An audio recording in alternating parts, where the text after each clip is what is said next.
Allahumma salli ala sayyidina Muhammad wa ala ali sayyidina Muhammad.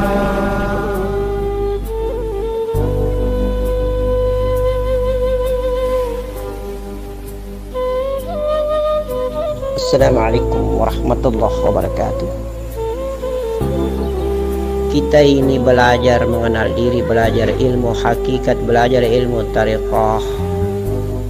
Lebih banyak kita terpedaya dengan banyaknya istilah, padahal hakikatnya itu sama. Abah menerjemahkan secara gamblang saja. Jadi yang dimaksudkan di atas ini adalah tubuh, hati, nafas, rahasia. Tubuh, hati, nyawa, rahasia. Kiblat tubuh kasar, kiblat hati ini, kiblat nyawa, dan kiblat rahasia. Allahu Akbar walillahil hamd. Mari bersama-sama Abah menjelaskan ulang lagi tentang yang disebut dengan jasad, kemudian yang disebut dengan roh, yang disebut dengan rasa. Roh itu Nur Muhammad. Nur Muhammad dengan Ruh Muhammad sama. Roh bukan jiwa. Jiwa itu beda istilah, sama dengan nafas. Kalau dia di luar hidung namanya nafas. Masuk di dalam hidung membentuk profil seperti tubuh kasar namanya jiwa. Lebih nyata itu kita lihat di dalam cermin, dan lebih nyata kita tidur di dalam mimpi kita bertemu seperti tubuh kasar kita, itu namanya jiwa. Tapi kalau dia tidak kelihatan nampak profil keluar dari hidung namanya napas, maka napas itulah jiwa. Napas itu sama bernama jiwa. Sementara roh itu beda istilah saja, nama sama hakikatnya. Roh itu Ruh Muhammad, roh itu juga namanya Nur Muhammad. Roh Muhammad, Nur Muhammad, itulah rasa. Di negeri jantung ini, di dalam jantung itu ada hati. Hati material, jantung pun masih berwujud material. Di balik hati yang material itu ada hati yang goib, namanya godibun. Godibun.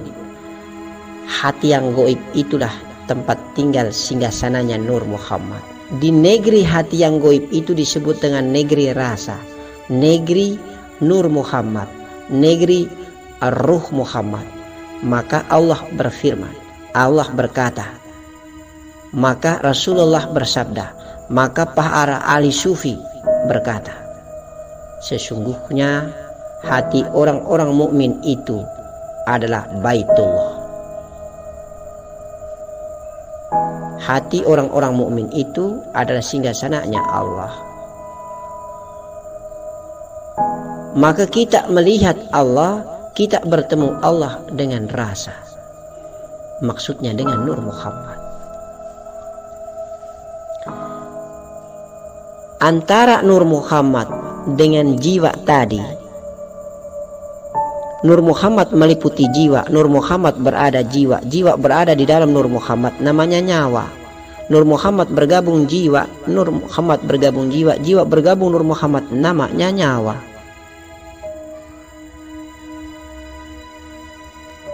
Maka kalau kita runut hierarki dari atas, zat Allah,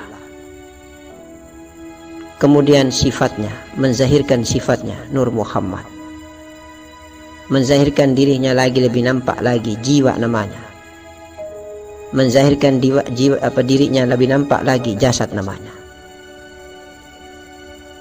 Elemen jasad ini berasal dari darah, daging, tulang, kulit, jantung, empedu, limpa, hati, paru-paru, semuanya bersumber dari setetes mani. Oleh karena itu maka kumpulan jasad ini hanyalah benda mati bernama darah. Sumbernya berasal dari darah. Sementara naik makom di atas ada ketemu nafas atau jiwa. naik ketemu di atas ada makom yang namanya Nur Muhammad, kemudian ke atas namanya Nurul Izzati atau Zat Allah Subhanahu wa Ta'ala. Nah, sholat itu ada dua di dalam hal beribadah, bertakwa secara syariat. Tubuh kasar ini berkiblat di Baitullah Makkatil Mukarram ala Allah. Tetapi secara hakikat solat itu adalah sebuah kisah pertemuan. Solat itu sebuah kisah mendekatkan diri dan bertemu, lalu berkasih-kasihan, kemudian kita lenyap dan fana. Yang ada hanyalah Allah Subhanahu wa Ta'ala, ahdatul wujud. Oleh karena itu tahapannya mulai dari tubuh kasar kita melaksanakan sholat secara syariat. Ketika belum belajar kenal dirinya yang bernama jiwa itu, kiblatnya itu adalah kiblat Baitullah di Mekkah, Makkatil Mukarram, di kota Mekkah di Arab Saudi. Tetapi ketika kita belajar sudah mendekatkan diri dan bertemu Allah, mengenal diri kita, bahwa sesungguhnya diri kita itu ada di dalam tubuh kasar ini, di balik tubuh kasar ini, dan Allah itu juga berada dekat dan lebih dekat daripada urat leher. Allah itu juga menzahirkan sifatnya dan meniupkan ruhnya, meniupkan sifatnya, meniupkan nur Muhammadnya di dalam tubuh kasar Adam. Kemudian Adam ini melalui maninya menitipkan nur Muhammad itu kepada anak cucu turunannya, termasuk kita ini, melalui tulang sulbi. Maka insya Allah Allah itu berada di kolbi manusia.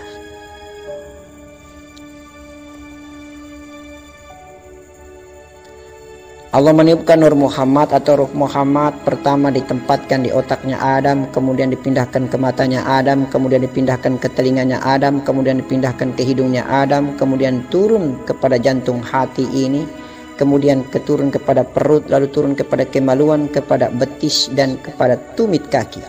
Kemudian pulang nanti dia singgah lagi ke betis, kemudian kemaluan, ke jantung hati, kemudian naik lagi ke aras dada, kemudian ke kerongkongan, lalu kita meninggalkan dunia pada saat dia berada di dahi, di ubun-ubun kepala. Habislah kita, insya Allah. Kembali lagi berkiblat tadi. Maka insya Allah kisah pertemuan ini ketika kita masih sembahyang jasad, kiblat kita di Mekah. Tetapi kalau kita sudah belajar mengenal diri, wahai anakku, insya Allah tubuh kasar berdiri di atas sajadah. Sesungguhnya tubuh kasar ini akan lenyap, karena kiblat kita bukan lagi di Mekah. Kiblat kita adalah di dalam diri kita.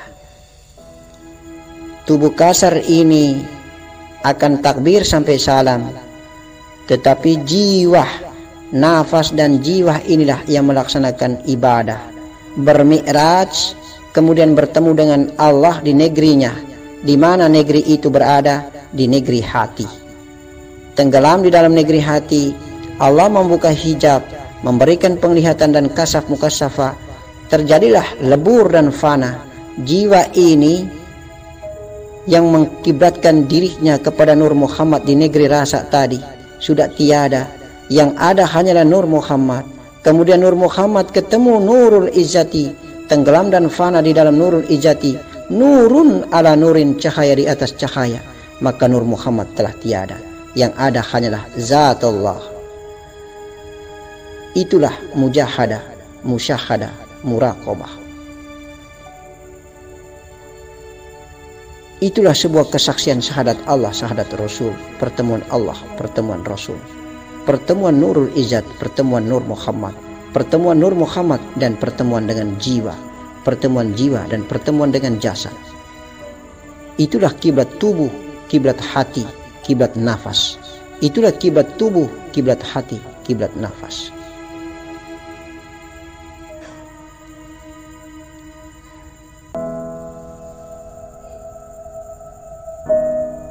Kita bisa bertemu Allah di Baitul Ma'mur, kita bisa bertemu Allah di Baitul Makkatil Mukarram ala Allah, kita bisa bertemu Allah di Baitul Arash, kita bisa bertemu Allah di Baitul Kursi. Di manakah Baitullah Mekkatil Mukarram Allah itu berada? Di kolbi kita. Di manakah Baitul Ma'mur itu berada? Di dahi ubun-ubun kepala kita. Di manakah Baitul Kursi itu berada? Di kerongkongan kita. Di mana Baitul Arsy itu berada? Di dada kita. Ketika kita takbir Allah tenggelamkan hu ke dalam, maka perjalanan hu itu masuk lalu singgah sampai di singgasana Baitullah itu. Kita akan merasakannya. Semua singgasana Allah itu berada di dalam diri kita, di tubuh kita ini. Di manakah Ka'bah Mekah itu berada di tubuh? Itulah di kolbi kita. Di manakah aras malakut itu berada di tubuh kita? Itulah di dada kita. Di manakah di Baitul Kursi gaib itu? Di malakuti ruh wa al malakuti nur itu berada di tubuh kita?